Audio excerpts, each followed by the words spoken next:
Take 15 minutes and in the Okay. beginning. Yep, fantastic. Mm.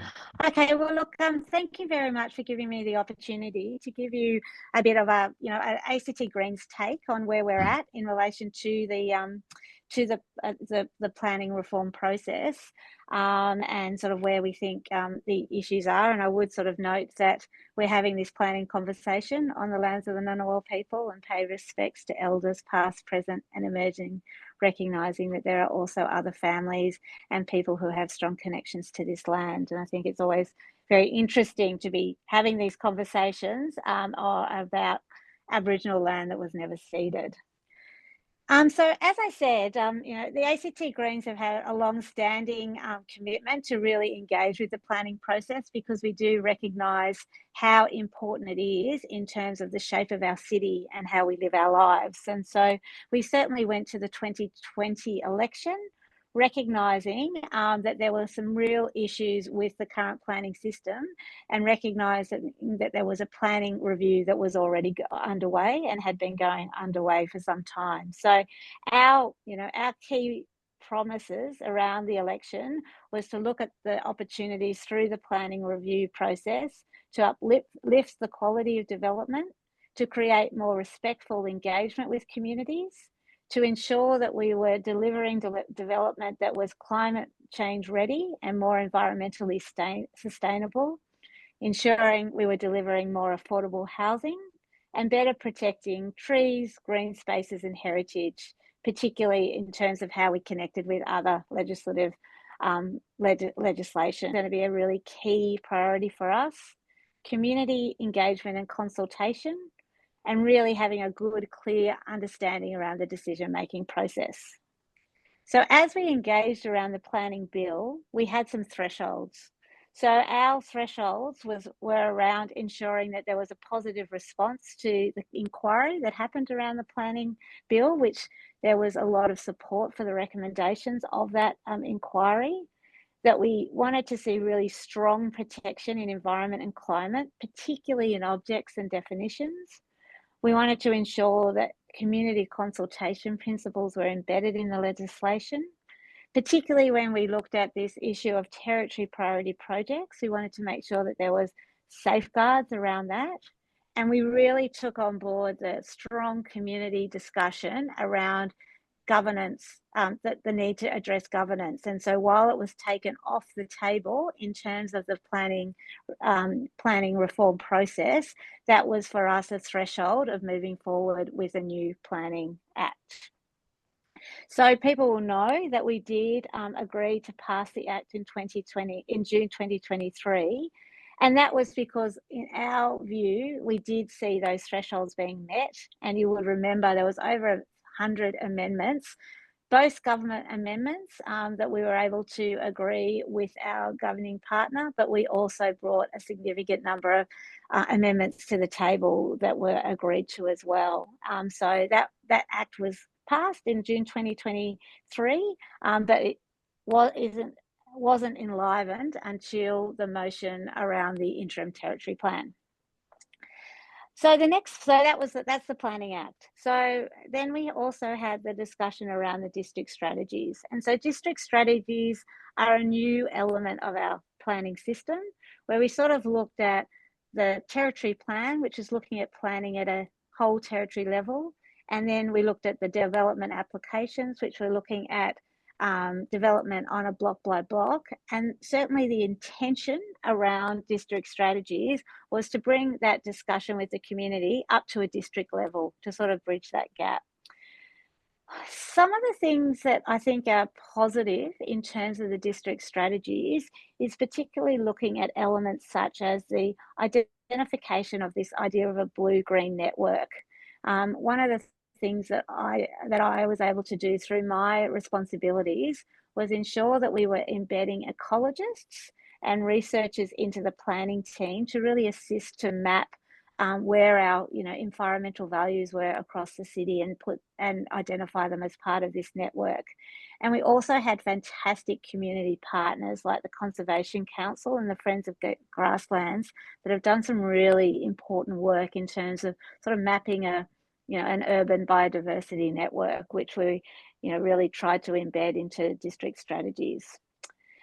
As I think there's been a lot of commentary around the challenges around the shortfalls in terms of the consultation around district strategies, and certainly in terms of what was first presented and then what was presented a couple of months ago, was that there was a real need to refine what was meant, particularly when we talked about areas of future development, and really recognising that there's a need for further studies, particularly around things such as environmental impact and heritage.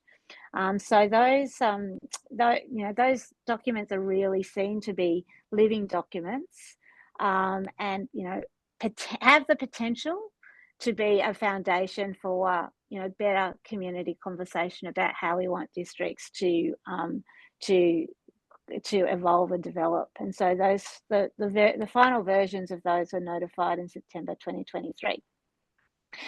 Then we come to the territory plan. So we have an interim territory plan that contains, sections around administration and governance, around mapping, planning principles, district zones, district policies, and zoning policies.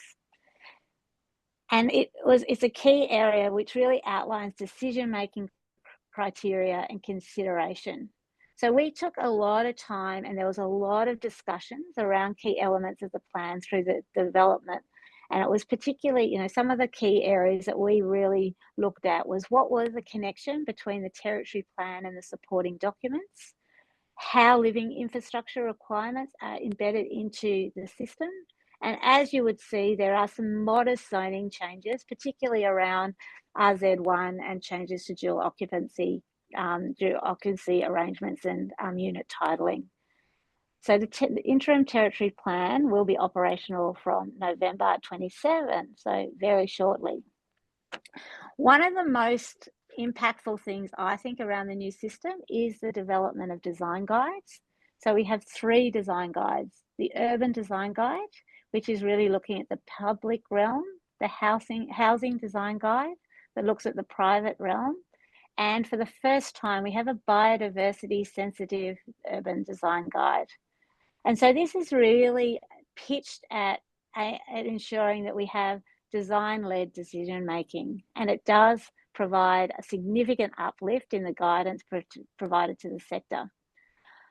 I just wanted to talk a little bit about the biodiversity sensitive urban design guide, because certainly I had a fair bit of areas of my responsibilities had quite a lot of involvement in relation to this, because it was developed in partnership with areas of government that had responsibilities around environment and climate change, to really see how we could see decision making taking into account biodiversity across the city. And then we sort of come to the technical specification, which these are seen as the easy path to get a sign-off for development. The idea is that they set a benchmark, i.e. a floor, regarding design expectations, but there is a real desire to see much more than this floor, because what we have seen in the previous system is people designing to rule, which is pretty mediocre. And so, we recognise that many of the specific living infrastructure requirements are outlined here, but there are some specific requirements such as site coverage that are in the interim territory plan. In terms of agreeing to the interim territory plan, a key threshold again for the ACT Greens was around compliance and enforcement. And so I'm not sure if there's been very much focus put onto some announcements that were made at the time that we agreed to the interim territory plan around compliance and enforcement. In Access Canberra, there's going to be a new team that has stood up to undertake targeted audits of building improvements for exempt developments and how they align with the Planning Act's objectives, and as well as that audits for approved as well as exempt developments and the compliance with the new territory plan. In addition to that, we'll have additional resources going in to support the Environment Protection Authority, as well as additional staff for the Office for the Conservator for Flora and Fauna, particularly to support the review of development proposals against the new biodiversity sensitive urban design guide. So we think that that's a really key element. So in terms of where the new system's landed, some of the things that the ACT Greens really like is that there are much stronger links to environment protection, climate action, and affordable housing. One of the really impactful things is that we now see the need for decision makers to look at issues around cumulative impact, particularly for environmental impact.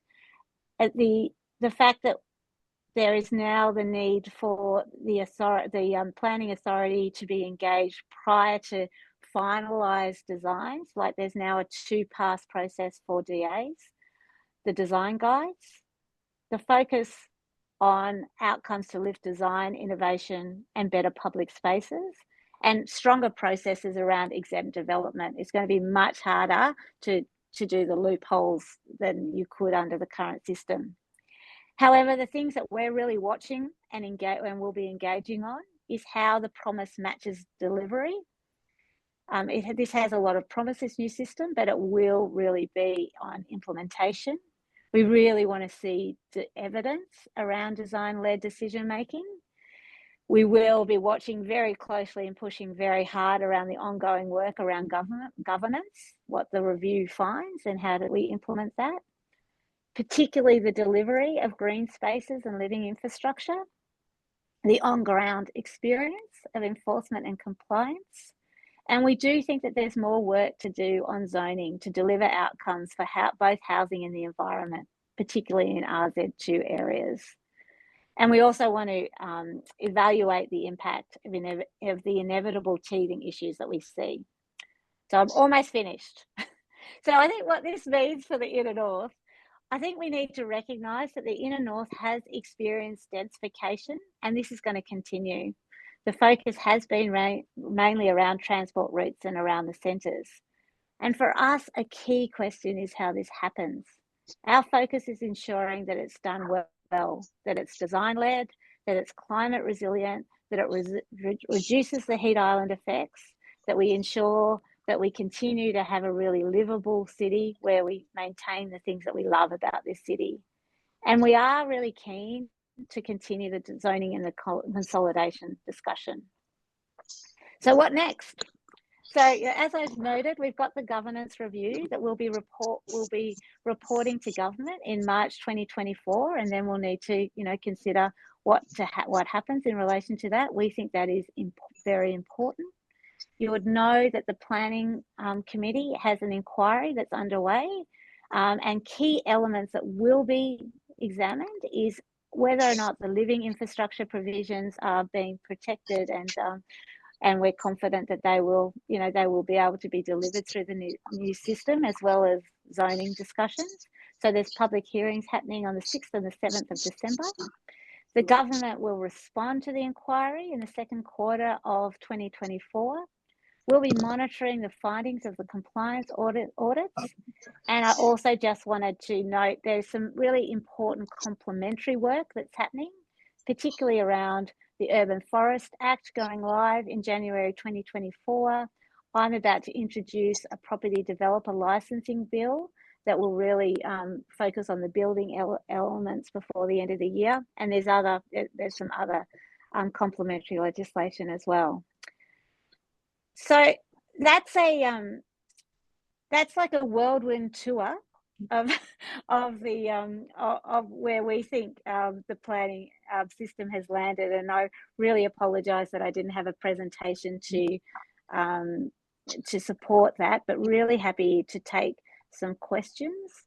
We think that we're really still at the beginning of this process. And we really will be keeping a very close eye on implementation, and look at mechanisms we have, such as the recommendations of the inquiry, to continue to ensure that this system does deliver on the promise that it has provided. So I'll stop there, Joachim. Thanks heaps, Rebecca. I think I certainly thought it's much better to not be distracted by images. So thank you. Any questions? Yes, Vanessa, that was a very good presentation, a lot in a short time. Are you aware that I've submitted a draft checklist that you use for development, which is used by both ACLA, the developer, and residents to check that everything is compliant? So I developed that, I put that on behalf of NCCC, the draft checklist, and my comments on it was whose asserts the new planning system is functional. That's my title. So no one asserted the last one was perfect, and maybe no one can assert the new one is perfect. But if we have a checklist, which is filled out a little bit at the start about what the site is and what the height you can go, etc. And then the developer fills it out. And then ACLA looks at it, developer looks at it. It's all numbers. It's not data hidden within the application or the drawings or the schedules. It's out open face. And I think you'll get through development applications much faster. Jeff, that sounds like an amazing resource. I haven't seen that resource, and I'm not sure where you've submitted it to. Like, I know, like, you know, I'm not the. I always need to say I'm not the planning minister. I'm not sort of haven't got direct responsibility for the planning authority. I do know that they have been putting quite a lot of effort into, you know, a whole lot of guidance material and training. But also, I would encourage you, if you haven't already, you know, even sort of feeding into things like the inquiry for some of those tools will be really important. I'll send it to you. I've sent it to Mick Gentleman, and I've sent it to the new planning people. But how about I send it to you as Great. well? I'll look you up. I know That'd be you're fantastic, Jeff. Thank you. Yeah. Thanks, Jeff. Jacqueline? Yeah, no, that sounds great. Jacqueline? We can't hear you. Oh, you should be able to hear me now. Can you hear me now? Yeah. Rebecca, thanks so much for that overview. Like, I've got two questions and they're unrelated, but if I can, well, I'll ask the first one and see if there's, if I can permit the second one. But I'd like to counter your densification, I guess, assertion of the inner north, because I live in Ainslie, and it's sort of the issue of larger houses. So they either come in the form of knockdowns or they come in the form of large extensions in the heritage precinct where I live. And so that's not densification in terms of house size or area of house per person. And in terms of climate, you know, sort of over and above energy efficiency improvements, which are typically about just the running cost of appliances, the energy cost is going to be likely higher across the suburb as house size gets bigger. So I guess my question for you is just what's the Greens' position on that, and particularly house size, given that house size in Australia is one of the biggest and that trend continues. And I think particularly actually certainly in the area that I live in the heritage precinct, where the norm is to build as big as extension as you can. So you've got houses up to 250 square metres. So yeah, anyway, just keen to hear your views on that. Yeah, sure. Look, I think they're great. They're great questions. I suppose when I'm talking about the densification in the inner north, I'm not really talking about Ainslie. You know, like I would sort of really be talking about what's happening across down the light rail corridor. You know, probably parts of Turner. You know, like that's, you know, there are parts of Dixon that are much more densified. I think Ainslie is quite a different case. I think you're spot on, and this is an issue that we really have been thinking about in terms of the issue of the size of housing, and also how that interacts with living infrastructure and things such as permeable surfaces. And so a lot of the work that we did around draft variation 369 under the old system to really protect things, not just about tree canopy, but about private open space and permeable surfaces. So it's a really important issue. So in relation to the new system, In relation to the interim territory plan, one of the mandatory requirements is around site coverage. So that's moved from plot ratio to site coverage, and that really is ensuring that, and it does change. It changes depending on the size of your block, but actually having a maximum size of a house on your property, so that you need to, ensure a particular amount of private open space, and it has to be permeable surfaces. It can't be things like pools and paving and all of that kind of thing. So I think that that's a really important thing. In terms of the modest changes that we've made in relation to changes to dual occupies, we've actually, there's been quite a lot of criticism about the fact that the second residence actually limiting the size to 120 square meters. That is really, it's partly focused on, how big, like actually looking at trying to create a different product and a smaller product to, the trend around house sizes, because you're spot on in terms of energy costs. But just pure affordability, the cost of housing is absolutely impacted by how big your house is. And so I think that that's really important. But it also talks, Jacqueline, to this issue of, we think that there is more conversation that we need to have around zoning, and particularly around consolidation. So in terms of the dual occupancy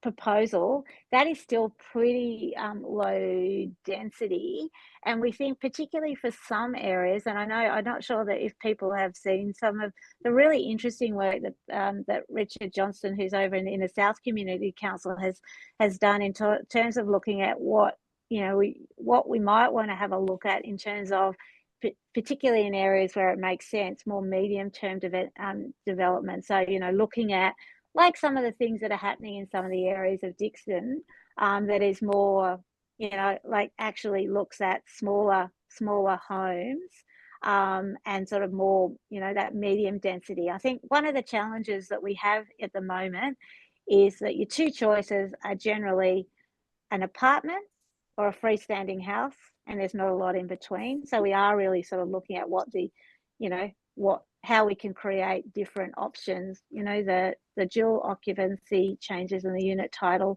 opportunities provides one thing, but and things like house sizes has been a really key consideration in relation to that, but there's probably more work to do, but we need to have that conversation with the community. Yeah. Can I just add to this just a moment, Ramon? There was a big discussion about that in the last Environmental and Planning Forum, and the planners were under great pressure to explain how the zoning change will actually deliver, faced with the situation we are facing, like Jacqueline has described in the old suburbs, that all large blocks that have gone under the hammer in recent years have generated huge houses. So the planners themselves said there needs to be a lot more political activity to make that planning zoning change work as intended.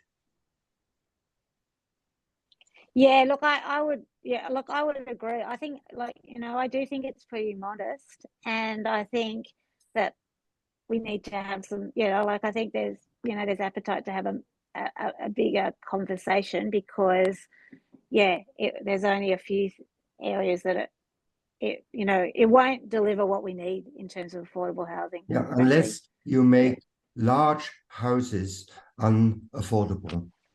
Yeah. That's basically what needs to be done. Ramon. Yeah. Thanks, Joachim. Let me just wait a sec for Rebecca.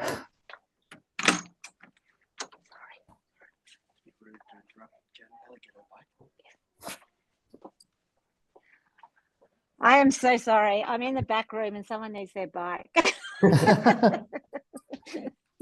But go on.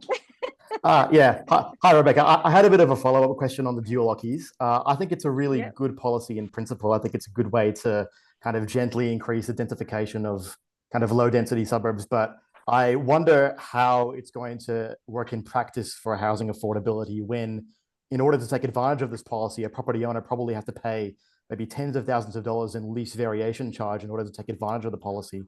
And particularly given the severe limitations on what can actually be built as a dual occupancy, I don't see how a lot of people are actually going to be able to take advantage of this in a financially viable way with all the taxes and charges they're going to have to pay to take advantage of that. So is the government planning on maybe reducing lease variation charge for developments in this category? Yeah, look, I think it's a good question. I'm not sure if there has been some announcements made, and again, I'm sort of straying out of my area of expertise. The decision has been made, particularly around stamp duty. So these properties will be exempt of stamps from stamp duty, and so that's sort of been the trade-off. And so, in terms of looking at lease variation charges versus other things such as stamp duty, I think that's been the call that's been made in terms of reducing the costs. I think we have a real challenge here too, because potentially there is also a significant windfall gain for people in terms of this. So we're sort of we're really balancing a range of issues. So at this stage, the government decision has been in terms of exempting these developments from stamp duty, sort of looking at it in a very similar way to what you would do on a off the plan apartment. And so that's been the call that's been made today. Okay, thanks for your answer. Yeah. Any other questions? If not, then there's one thing I'd like to follow up with you, Rebecca, and that is just to interrupt, there's a question in the chat which you might want to read out.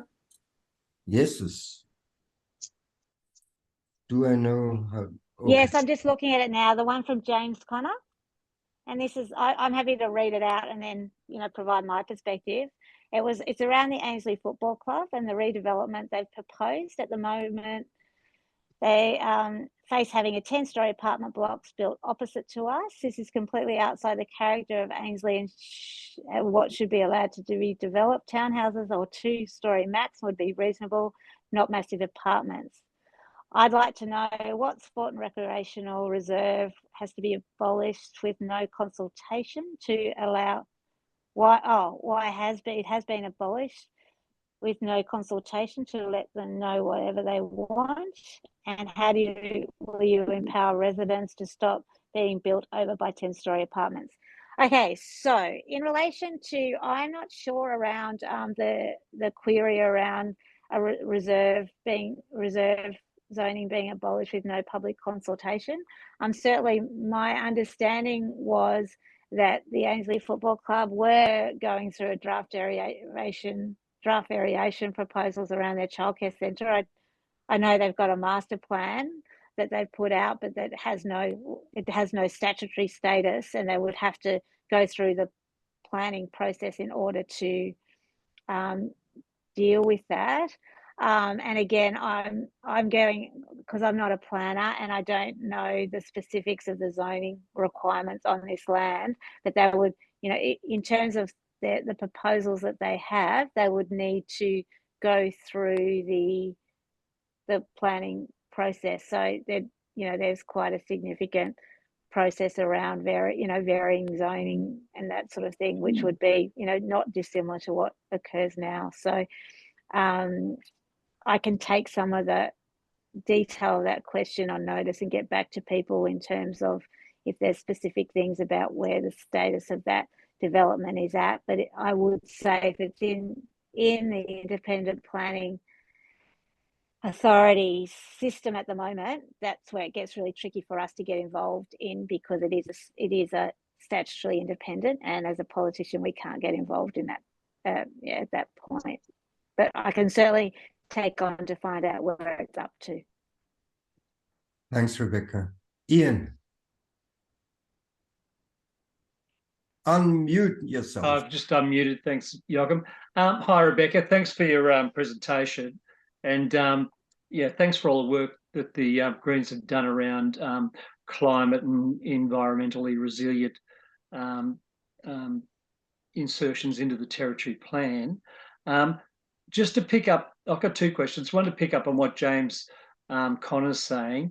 When I look at the district plan, there seems to be a lot of leeway for leaseholders who are basically not-for-profits, who typically have received their land as concessional land. And I appreciate you're not a planner, etc. But the issue for me really is what protections has the new interim territory plan got for protecting community facilities land, sport and recreation land, sporting land from being redeveloped as residential by either social clubs or sporting clubs looking for additional revenue to replace their pokey revenue. It seems to me that the local community doesn't have much say on what happens to community public land, whereas the not-for-profits seem to be able to put up any plan they want for redevelopment. I was just wondering what you thought about that. Yeah, well, certainly, one of our key considerations in looking at, the processes around the new system is to try and really strengthen those mechanisms for community consultation and actually have more, more visibility in terms of the, the decision-making process. We potentially haven't got it right. And certainly, I think there's a few elements wrapped up in your question. So, there is the issue around the zoning of particular areas and the process that you need to go through to, consider a change of that. And certainly, even if there is a change in that, it's sort of interesting given the previous comment about things like land variation changes and all of that sort of stuff. There's certainly, if there are decisions around changes to zoning and the fact that this, that there is gains from that, things such as land lease variation changes is one of the ways that we that is responded to. In terms of embedding things such as community consultation into the Planning Act and requiring, so it means that the planning authority will need to give a much better account in terms of how that's happened and how that's impacted on decision making. But I think this is one of the things we've been really clear about. This new system does promise better outcomes, but we will have to see how it is implemented and we'll have to be watching really closely. I think this interim period is an opportunity for us to really watch how that starts to develop, and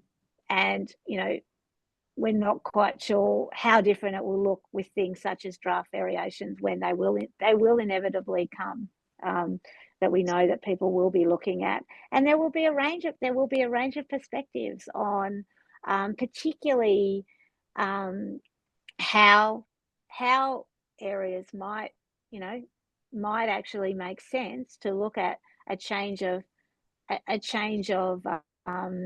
use given their location to a transport corridor, their connection to community. And this is part of what I think the opportunity. I have to say I share some. Well, I'm not going to be enthusiastically endorsing what we've seen in terms of the authority's ability to engage, but this is the opportunity, particularly through the district strategies, for us to have an ongoing conversation about what we're trying to achieve, in terms of the various things that we're trying to achieve for our community, and what are some of the balancing or the trade-offs that we're prepared to accept as a community. That's the opportunity, but we need to. Yeah, one of the things that does worry me, Rebecca, is that especially around territory plan variations for some of the big sites, whether it be Ainslie Footy Club, Thoroughbred Park, Yawani, all of those sites, which are basically community-based not-for-profits who, for whatever reason, decide they're going to become residential developers. They put in a territory plan variation, and the community doesn't really see it until it's been through the independent ACPLA, as you call them.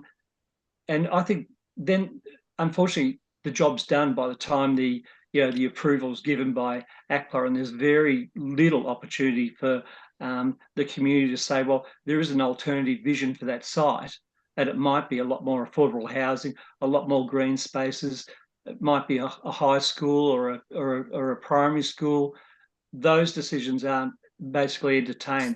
There's one variation that's put forward, and all the discussion happens around that. So I just think from a process point of view, the community comes in way too late after essentially ACPLA and the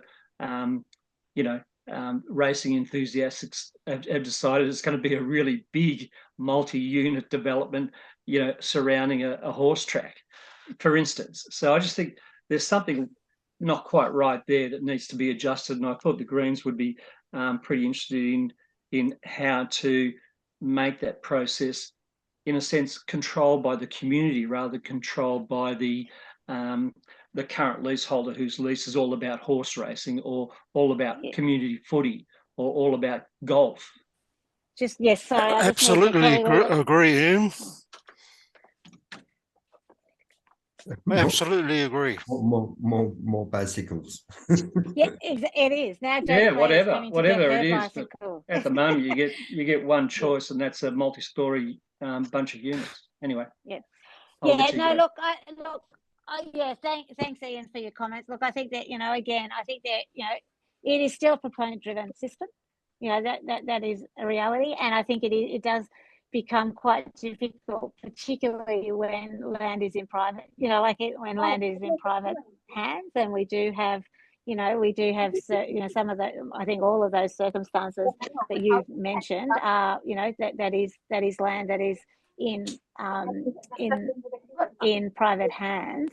I think in terms, and I think in some instances with some of those parcels of land along transport corridors, there might be actually, a good case to be looking at more, more densification around housing. I think that is actually a legitimate part of the conversation. In terms of the system, like what we have tried to really look at is ways in which we can embed community consultation and engagement in a more meaningful way. And I think one example I would give is the changes that have been made around, one of the real challenges around the pre-DA consultation was that the planning authority wasn't involved in that conversation. It was often a developer that went out and made an ambit claim, and then then ignored all the community consultation and put in whatever they want. And so I think this new idea of a two-pass system where proponents are required to put in an early design, get engagement with the planning authority, engage with the community, and then come back with a more finalised design that, in fact, does respond to community consultation, is one example of how we've tried to embed some of that much more robust process and mediated process, rather than the developers just being able to do to ignore community engagement and consultation. It's not a full answer, but I think it's one that we'll continue to have. Ernestine?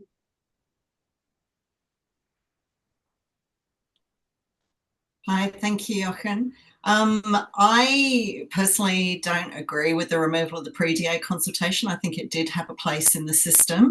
It was an opportunity for a developer to hear the views of neighbours in the community, and I have seen instances where a developer's decided not to go ahead with their design, whereas once the design is at a stage where it can be submitted for DA assessment, it's kind of too late for any major changes to take place because all the money has been spent on the engineering and everything else. But that's more of a comment than a question.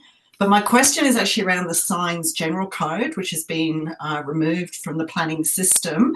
Previously, the Signs General Code maintained an ad-free Canberra there were mandatory rules, which are now reduced to one sentence in the entire planning system. And that just says that any advertising or signs have to be suitable for their context and do not have a detrimental impact on the surrounding area. Previously, there was a code which was about 20 pages long. I just wondered, do you have visibility, Rebecca, as to whether there's been a change in policy? Is there going to be a reversal of the ad-free Canberra? Because there's really nothing in the new planning system to maintain an ad-free Canberra. And so can I take that on notice? I think that's a really important question.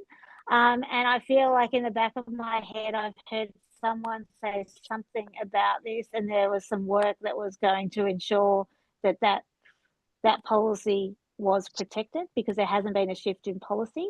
So that is one I will definitely take on notice, because that's, certainly that is a, core, that is something that is really important to the ACT Greens, and that there certainly hasn't been a change in policy. So if I will take that on notice and get back to you in relation to that. The only other thing, pre-DA consultation is still, is still there, and good developers will do pre-DA consultation. But it's not mandatory. Yeah, but in terms of the issue is that the requirement to engage, the two-pass system actually means that your first pass, you haven't actually sunk a whole lot of money in it.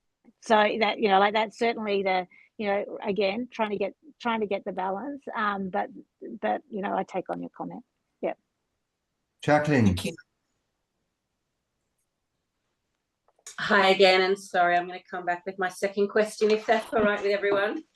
It's unrelated to my first, but it does build on the conversation about community consultation. So I recently attended one of the Heritage Review community consultations, and the overwhelming verdict, I guess, amongst participants was that there's no formal mechanism to include community values in heritage assessments or in development proposals, and that certainly echoes my own experience of objecting to development applications and then being told that heritage is solely assessed via the Heritage Council, and that's that. And so I guess, you as Heritage Minister, I'd just be interested in your views about how we could improve the situation in the ACT, because I think the meeting that I was at, we kind of really did nail it. There isn't any formal mechanism, and in other jurisdictions there are, where community values are taken into account. So yeah, I just wanted to raise that and get your views. For sure.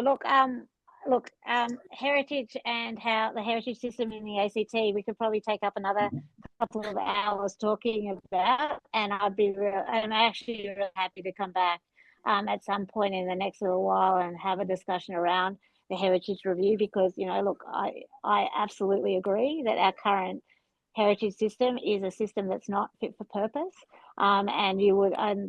We've actually had quite a lot of work that's been going on in terms of an interjurisdictional review in terms of how it compares to other systems. And hopefully, if you went to those consultations, you would see that there's been actually quite a significant amount of work looking at the systems and processes and governance that is in place in terms of heritage, because there needs to be that does need to change. There's also been the parliamentary inquiry that has been looking, and so we have now got the recommendations of that review, and so we're feeding that in, as well as the work that's been happening from a government perspective as well.